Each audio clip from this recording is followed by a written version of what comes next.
안녕하십니까, 타시엠입니다. 제가 이전에 랜민정음을 소개해드린 적이 있었는데 이게 반응이 굉장히 좋았었습니다.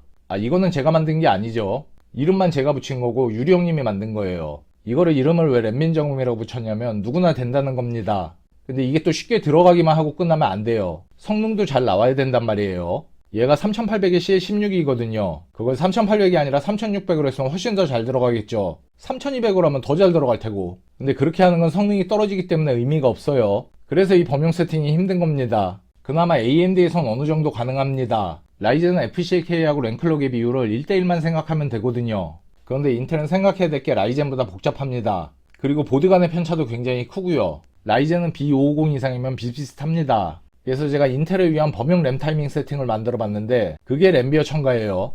근데 이게 모든 보드 모든 램에서 다 되는 건 아니에요. DDR5를 사용하는 ITX 보드가 5가지밖에 없습니다. 스트릭스, 유니파이, 어로스 울트라, 팬텀 이 Z690 4가지에다가 스트릭스는 앞전에 소개드린 B660도 있어요. 그래서 총 5가지입니다. 몇 가지 안 되기 때문에 다 해봤으면 좋았을 뻔했는데 사정상 3가지밖에 못 해봤습니다. 빌리든가 사든가 해야 되는데 작년 같으면 제가 샀겠죠. 제가 유튜브 한 달 수입이 7만원 밖에 안 되는데 이 보드 5장 다 사려면 3년을 모아야 됩니다. 그래서 빌리는 게 좋은데 빌리는 건 빌리는 대로 또 고충이 있어요. 그래서 그 와중에 유니파이는 또 샀어요. 댓글에 그 보드를 뽐뿌 주는 분이 몇 분 계시길래 뽐뿌질에 넘어갔습니다.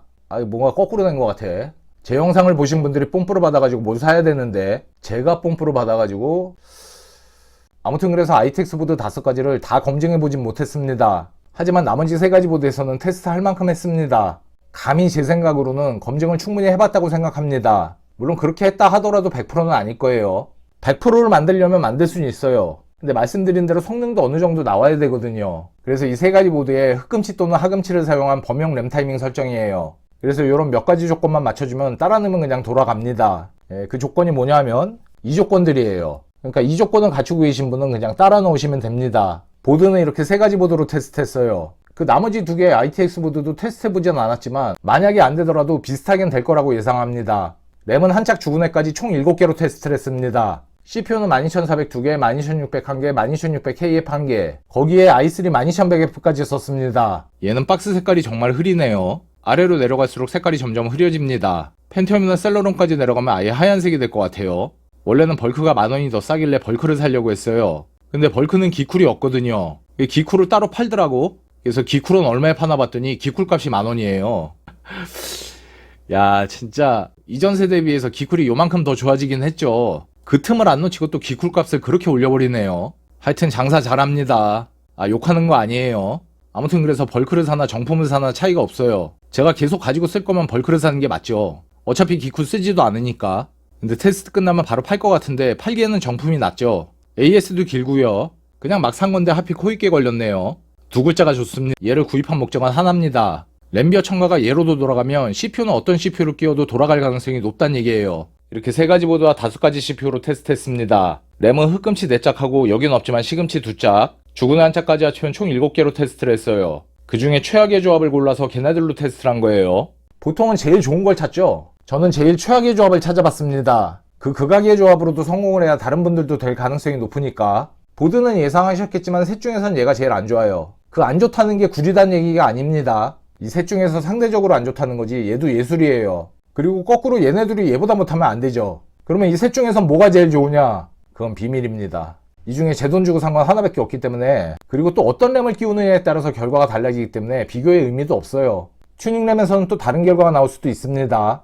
그러니까 어차피 경솔하게 뭐가 제일 낫다고 말씀드리기가 힘들어요. 그런 거 저런 거 다 돌려보고 얘기하면 모를까. 용산구만 보고 서울 전체를 봤다고 할 수는 없는 거죠. 그리고 이 7개의 램은 다 고만고만해가지고 우열을 가리기가 힘들더라고요. 한 2-3그룹 정도로는 나눠지는데 1번부터 7번까지 순서로 매길 수는 없습니다. 그래서 제 테스트에 문제가 있어가지고 제일 최악의 조합을 못 가려냈다 하더라도 끝에서 2번째 아니면 끝에서 3번째는 될 거예요. 절대로 좋은 애들은 아닙니다. 반면에 보드하고 CPU는 확실하게 가려집니다. 보드는 말씀드린 대로 얘가 제일 처지고요. CPU도 당연한 결과라고 할 수 있는데 12100F가 제일 안 좋아요. 이 제일 안 좋은 조합을 찾아내는 것만 며칠 걸립니다. 거기서 또 테스트를 해야 되는 거고요. 그래서 이번에 드라마 원 없이 봤습니다. 미스티, 맨투맨, 초콜릿. 그러고 보니까 드라마는 3글자가 재밌네. 용산 업체는 2글자, 드라마는 3글자. 그래서 B660 스트릭스에 12100F를 꽂고 램 7개 중에 제일 안 좋은 걸로 2개. 그 조합으로 테스트했습니다. 그래서 이 조건이 맞으면 웬만하면 다 돌아갈 겁니다. 거기에 한 가지 더. 램 온도는 원래 낮으면 낮을수록 좋아요. 웬만하면 SPD 허브 온도를 기준으로 45도를 안 넘는 게 좋습니다. 물론 칼같이 45도를 기준으로 난이도가 확 올라간다는 건 아니에요. 대충 이 정도보다 아래로 유지하는 게 좋다는 얘기죠. 실제로는 SPD 허브 온도보다 램칩 온도가 더 중요할 수도 있어요. 근데 램칩에는 따로 센서가 없는 것 같아요. 그러니까 이게 대장균 같은 거죠. 대부분의 대장균은 몸에 해롭지가 않아요. 그런데 그 대장균을 표본 조사함으로써 나머지 유해한 세균들이 얼마나 있을지 대충 알 수 있다는 거죠. 얘도 똑같은 개념이라고 보면 될 것 같아요. 얘 온도를 45도 이하로 맞추려면 램쿨링을 해줘야 됩니다. 근데 램에 바람을 쏘여주는데 얘 온도만 떨어지진 않을 거 아니에요. 램칩도 씻고 다른 부품도 씻고 기판도 씻고 하겠죠. 아무튼 그 중에 온도를 측정하는 건 얘 하나니까 얘를 기준으로 말씀드린 겁니다. 그래서 완성한 타이밍이 이겁니다. 이게 램비어 첨가예요. 6666에 CL32. 나머지 타이밍은 이 표 참고하시고요. 노노버이트와 램비어 첨가를 적용했을 때 성능 차이는 대충 이렇습니다. 차이가 꽤 커요. 적용시키는 것 자체가 어렵지가 않기 때문에 이렇게 쓰시는 게 좋겠죠. 전압은 1.435V 기준입니다. 앞전에 램이 죽은 원인을 이번에 테스트하다가 우연히 알아냈어요. 이번에는 또 CPU가 죽었습니다. 그 CPU가 죽을 때 알았어요. 앞전에 램이 왜 죽었는지. 그 죽은 이유는 뒷부분에 자세히 말씀드리겠습니다. 전압 때문은 아니에요.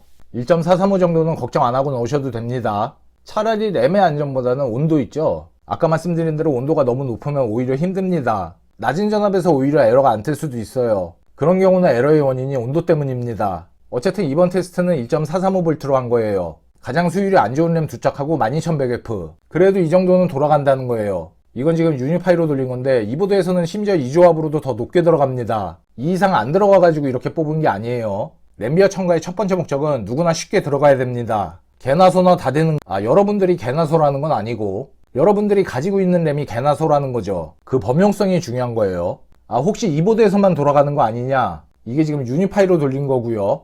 여기 12100F라고 나와 있죠. 이게 B660 스트릭스로 돌린 겁니다. 이거는 Z690 스트릭스로 돌린 거고요. 그래서 이 세 가지 보드 다 12100F로도 램비어 첨가를 통과합니다. 이거는 B660 스트릭스에 12600으로 돌린 거예요. 돌리는 시간부터가 많이 짧아집니다. 그리고 테스트 중에 죽은 CPU가 얘입니다. 12600으로 돌리면 더 여유 있어요. 이거보다 더 높게 들어갑니다. 그래서 최악의 조합으로 테스트를 한 거기 때문에 말씀드린 조건만 맞으면 누가 돌려도 쉽게 들어갈 겁니다. 만약에 이게 안 되면 저한테 돌을 던지지는 마시고 그거 맞으면 죽어요. 물론 제 입장에서는 최악의 조합으로 테스트를 한 거지만 그게 모든 램 중에 최악은 아니죠. 용산구를 봤다고 서울 전체를 본 게 아니라니까. 그보다도 못한 애들이 얼마든지 있을 수 있어요. 그럼에도 90% 이상은 될 거라고 확신을 하지만 만약에 안 된다. 그럴 경우에 대처법도 말씀을 드리겠습니다. 1, 2, 3번 써놓은 게 효과가 센 순서대로입니다. 물론 이 세 가지 말고도 만져가지고 효과를 볼 만한 게 많아요. 그런데 일단 얘네들이 만지기가 편합니다. 그리고 각각 독립된 애들이에요. 제가 못 찾은 건지는 몰라도 다른 값들하고 연동되어 있는 게 없어요. 다른 애들은 안 건드리고 얘네들만 따로따로 건드려도 됩니다. 그러니까 예를 들어서 나머지를 다 그대로 두고 얘만 6600으로 바꿔도 됩니다. 어떤 값들은 그걸 바꾸기 위해서 다른 값도 같이 만져줘야 되는 경우가 있거든요. 근데 얘네들은 독립적으로 만져도 됩니다. 그러니까 만지기가 편하면서도 효과가 확실해요. 1, 2, 3번 순서대로 셉니다. 그러니까 이 상태로 만약에 안 돌아간다. 가장 센 걸로 확실하게 변화를 주려면 바로 클럭을 만지면 됩니다. 나는 성능이 많이 떨어지는 게 싫다. 그러면 3번부터 만져보시면 돼요. 1단계는 얘를 6553으로 낮춰보시고요. 그것도 안 되면 그냥 오토로 놔두세요. 오토도 안 된다. 그러면 얘를 만져서는 효과가 없는 거예요. 그러면 얘는 그냥 이대로 놔두고 2번을 만져보면 되는 거죠. 2번을 만질 때는 TRRDS하고 TFAW를 8하고 32로 바꾸면 돼요. 8, 32로 안 되면 이 위에 있는 TRRD L 값을 10 정도로 올려보세요. 그래도 안 되면 그냥 클럭을 만지는 게 편합니다. 반대로 잘 돌아간다. 그럼 그냥 그대로 쓰셔도 되고요. 이번엔 반대로 1번이나 3번을 더 올려봐도 됩니다. 근데 이 정도만 돌아가도 노노버랑 비교하면 성능이 확 올라가요. 물론 더 올리면 성능은 더 올라갑니다. 근데 여기까지 올린 거에 비해서는 많이 안 올라간다는 거예요. 배그가 램오버를 했을 때 성능 차이가 많이 나거든요. 그리고 오버를 제대로 못해서 안정성이 떨어지면 거의 튕깁니다. 이 성능 차이를 보려고 제가 배그도 징그럽게 돌렸습니다. 요만큼이 한 번 돌린 거예요. 이거 한 번 돌릴 때 900초씩 돌립니다. 900초가 얼마냐? 15분이죠. 이 15분짜리를 제가 한 50번은 돌렸습니다. 뭐 클럭에 따른 차이도 비교하고 TFAW를 32 줬을 때 16 줬을 때 TREFI를 262143을 줬을 때랑 131072를 줬을 때 그 밖에도 성능에 영향을 끼칠 만한 세팅들은 다 비교를 해봤어요. 그리고 한두 가지 값을 바꿨을 때의 차이가 그렇게 크지 않아요. 예를 들어서 램비어 첨가로 돌렸을 때랑 6800 클럭에 이런 세팅으로 돌렸을 때를 비교해보면 한 4.4프레임 정도 차이가 납니다. 이거는 3080ti에 12600KF로 돌린 거예요. TRRDS하고 TFAW를 8하고 32를 줬을 때랑 4하고 16을 줬을 때를 비교하면 이 정도 차이가 납니다. 한 2.3프레임 정도 차이 나네요. 요거 두 개가 지금 바뀐 거예요. 얘가 16이고 얘가 32입니다. 그런 식으로 다 비교를 해봤어요.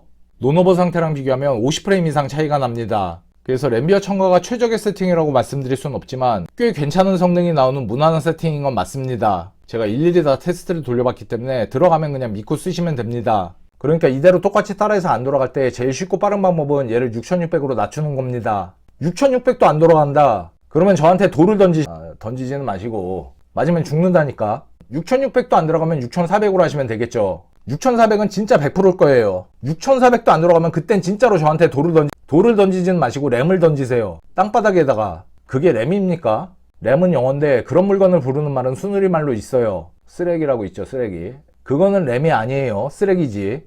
그냥 쓰레기통에 버리시면 됩니다. 그런 램을 뽑은 본인 손을 버리시든가. 그거 뭐 했어요, 그거. 클럭을 6667로 바꿉니다. 여기 1이라고 써놓은 거는 아까 말씀드린 이 램비어 첨가가 안 들어갔을 때 바꿔볼 수 있는 순위예요. 이 클럭을 바꾸는 게 제일 셉니다. 그러니까 만약에 이게 안 되면 이거보다 하나 밑으로 내리면 되는데 그게 6600이에요. 6600도 안 되면 6400. 6400은 절대 안 될 리가 없어요. 그거 안 되면 버려야 돼. D램 타이밍 컨트롤로 들어갑니다. TRFC까지가 이렇고요. TW까지가 이렇습니다. 여기 23이라고 써놓은 것도 마찬가지입니다. 안 돌아갈 때 바꿔볼 만한 순위예요. 이 TFAW랑 TRLD는 세트예요. 같이 만져줘야 되는 거죠. 얘네 둘의 간격을 벌릴수록 난이도가 쉽습니다. 어중간하게 5, 6을 넣느니 그냥 8을 넣으세요. 아예 10을 넣든가. 성능에는 별 차이 없어요. 그 밑으로 나머지 값입니다. 메모리 트레이닝 알고리즘으로 들어갑니다. 이 라운드 트립 레이턴시만 이네이블로 바꾸면 됩니다.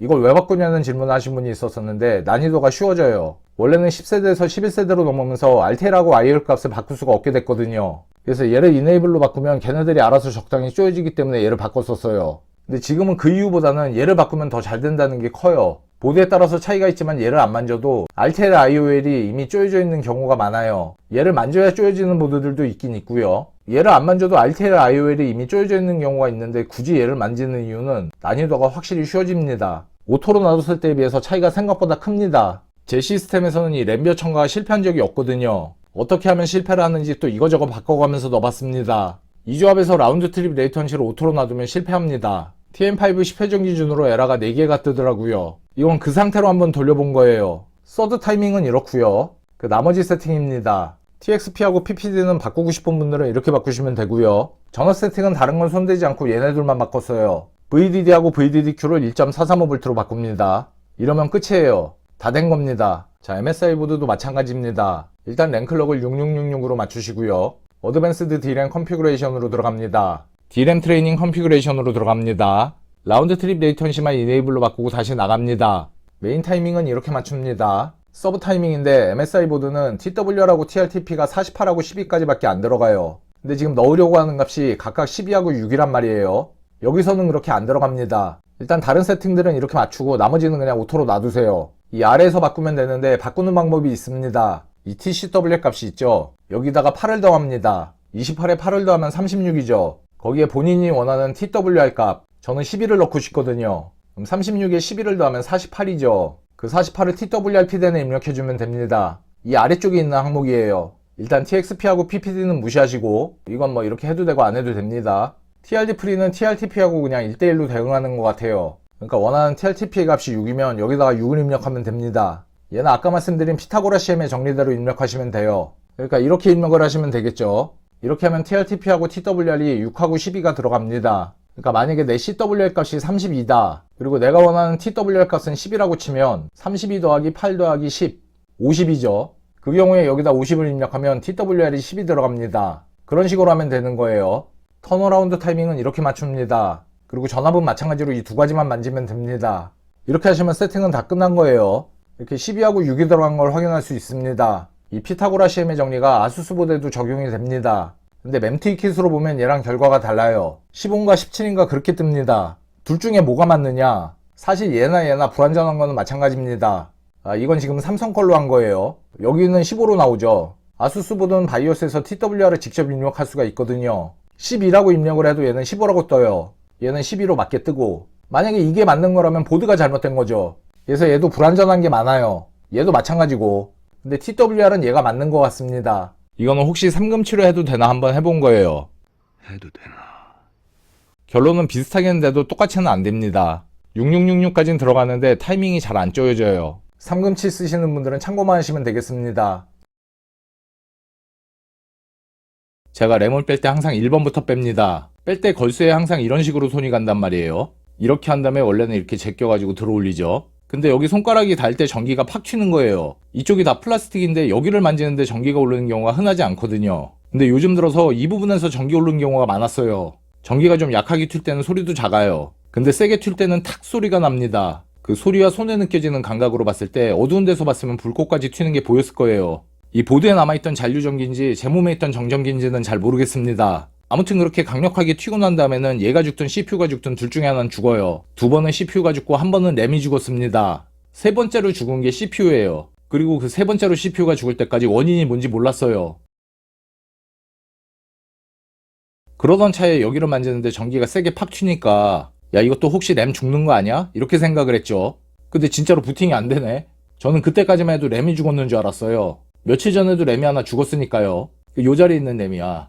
그런데 이렇게 저렇게 교차 테스트를 하다 보니까 램이 죽은 게 아니고 CPU가 죽은 거더라고요. 근데 그 죽은 증상이 첫 번째 CPU 죽은 거랑 증상이 똑같아요. CPU가 완전히 죽은 건 아니고 1번 슬롯에만 램이 꽂혀 있으면 부팅이 안 됩니다. 얘를 빼내면 잘 돌아가요. 워낙 특이한 증상이기 때문에 도저히 우연이라고 볼 수는 없어요. CPU가 죽을 수는 있죠. 근데 이런 식으로 채널 하나가 죽는 경우는 굉장히 드물어요. 이게 도저히 우연일 수가 없는 거죠. 아마 이게 우연으로 두 번 연속 발생할 가능성은 로또 확률일 겁니다. 로또는 그렇게 사도 안 맞는데 왜 이런 일이 나한테 두 번 연속으로 생기냐고. 그러니까 우연이 아니란 얘기예요. 이거죠 이거. 세 번 다 공통으로 끼는 조합이 있습니다. 첫 번째가 흑금치. 이 흑금치가 하필이면 금색점이 여기 있습니다. 이 걸쇠를 젖힐 때 손이 이런 식으로 닿거든요. 이 금색점하고 완전히 닿든가 굉장히 가까운 거리로 근접을 합니다. 하금치는 이 금색점이 여기에 있어요. 여기에는 손가락이 닿을 일이 없거든. 그래서 하금치로는 이런 일이 안 생겼다고 봅니다. 두 번째는 아수스 보드. 세 번째는 제 손이죠. 제가 어떤 영상인가 전생에 새우가 아니었을까 했었는데 새우가 아니라 전기뱀장어였을 것 같아요.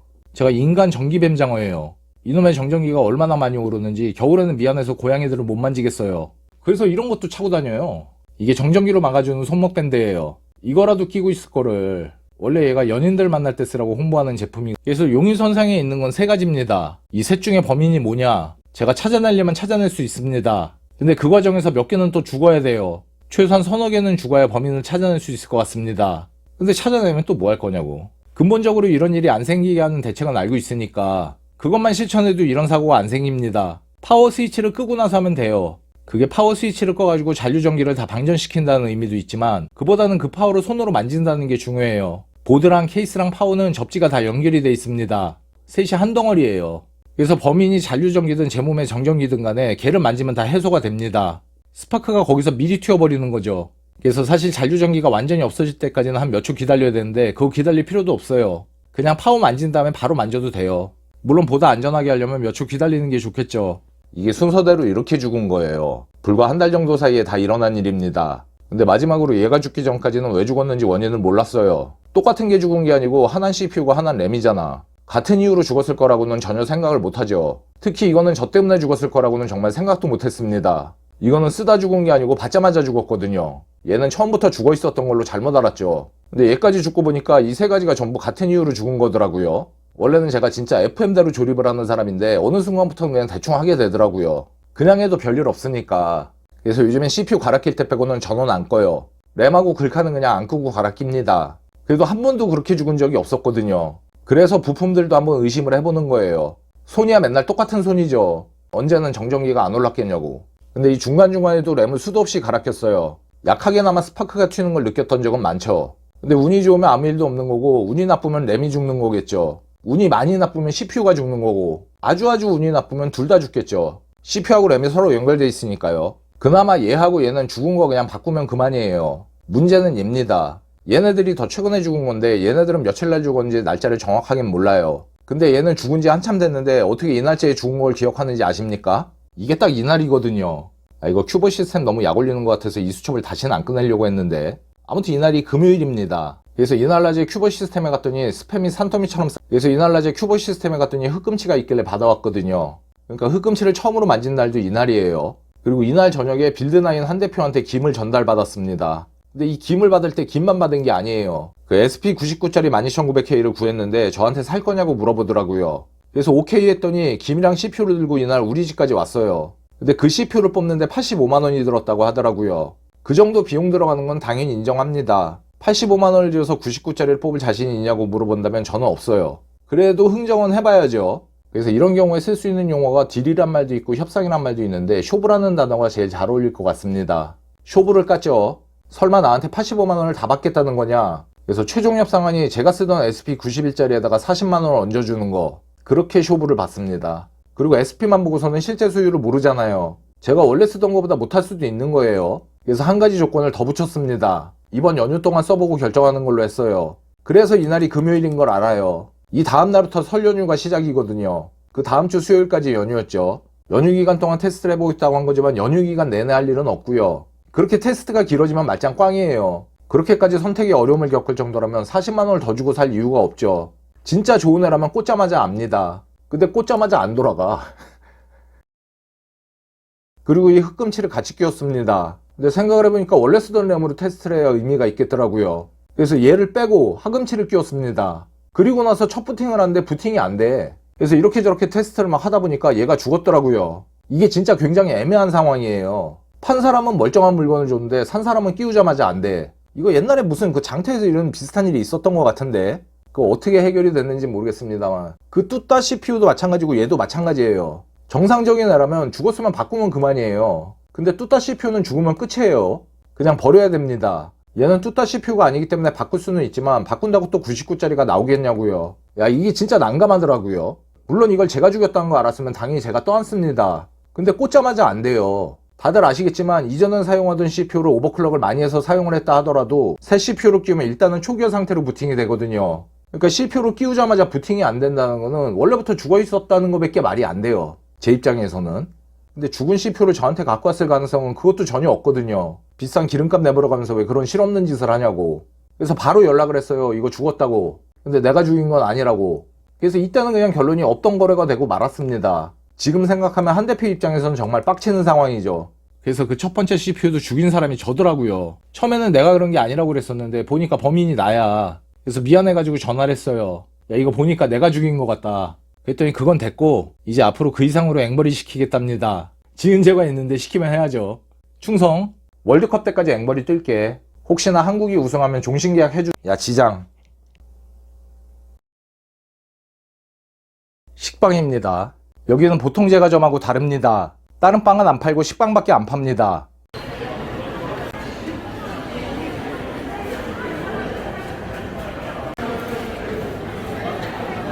설마 식빵만 팔겠느냐? 예, 이런 샌드위치도 팔긴 파는데 뭐 이것도 식빵으로 만든 거죠. 이 화이트리의 식빵은 정말 맛있습니다. 그냥 아무것도 안 바르고 드라마 같은 거 보면서 먹다 보면 어느새 이거 다 먹어요. 다 먹고서는 깜짝 놀란다니까. 이거 언제 다 먹었지? 얘가 맛있는 대신에 같이 먹으면 안 되는 음식이 있습니다. 우유예요. 너무 맛있어서 쓰러지거든. 그나마 저지방 우유랑 같이 먹으면 경증이고 좀 고소한 우유들 있죠. 걔네랑 먹으면 바로 중환자실 가야 됩니다. 그래서 원래 이 식빵은 아무것도 안 바르고 그냥 먹는 게 맛있긴 맛있어요. 그런데 오늘은 저만의 초간단 샌드위치 레시피를 공개하겠습니다. 이 빵으로는 저도 안 해 먹어봤어요. 얘 먹을 때 항상 빵만 먹었었는데 오늘은 추가 작업을 한번 해보죠.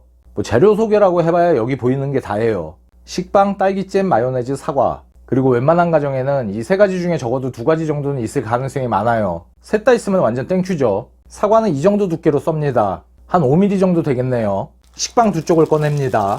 이 식빵은 진짜 촉촉해요. 손으로 만질 때부터 느낌이 달라. 자, 이 식빵에다 딸기잼을 바릅니다. 얼만큼 바르냐? 적당히. 저는 요리 전문가가 아니기 때문에 1티스푼, 2티스푼 그런 거 몰라요. 그냥 대충 이 정도. 좀 달달한 거 좋아하시는 분들은 이 정도 더 바르고. 자, 이렇게 잘 펴 바르고 이 위에 사과를 올립니다. 그 다음에 여기다가 마요네즈를 짜주는 거예요. 얼마나? 대충 이 정도. 자, 이러면 끝난 겁니다. 식빵 이제 덮기만 하면 되는 거죠. 아, 한 가지가 더 남았네. 얘죠. 얘를 갖다가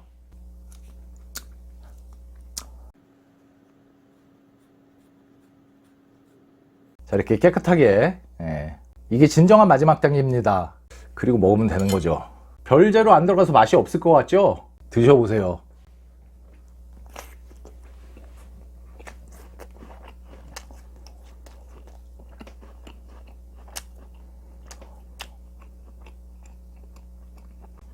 야, 119 불러야지. 안 되겠다. 이 식빵으로 해먹으니까 진짜 맛있네.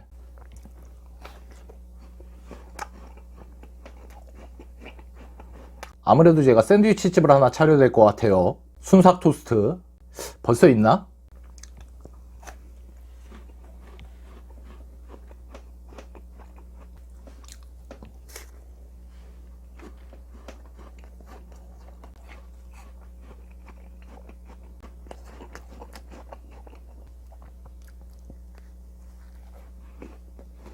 이것도 한번 먹어봐야죠. 근데 설마 내가 만든 것보다 맛없게 만들 리가 없겠지.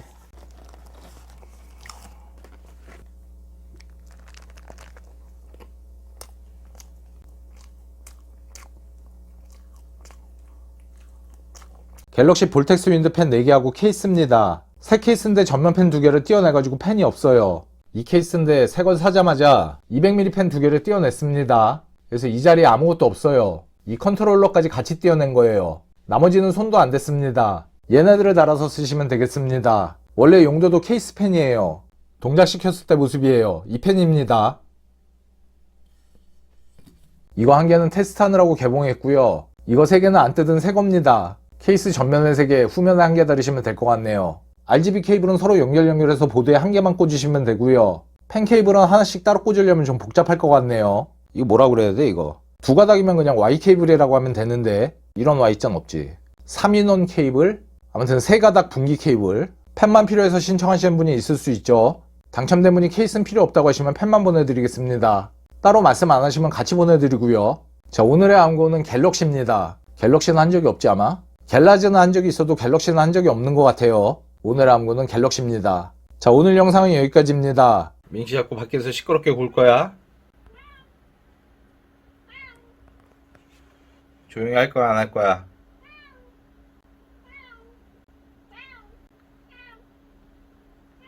시끄러워서 영상을 못 찍잖아.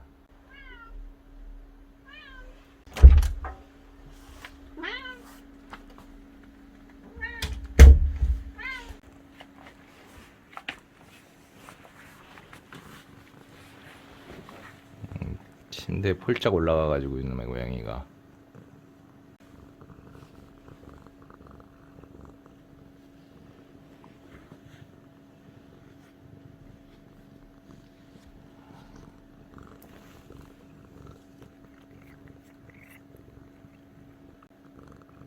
공디 팡팡팡팡.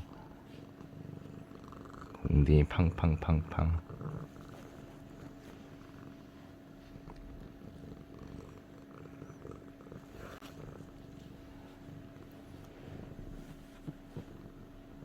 여기다 자꾸 머리를.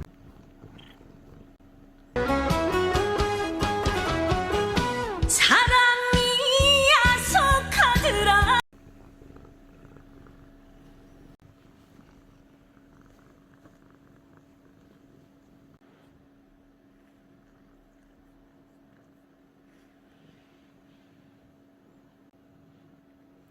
너 뭐 사고 칠 거 있나 없나 보는 거야?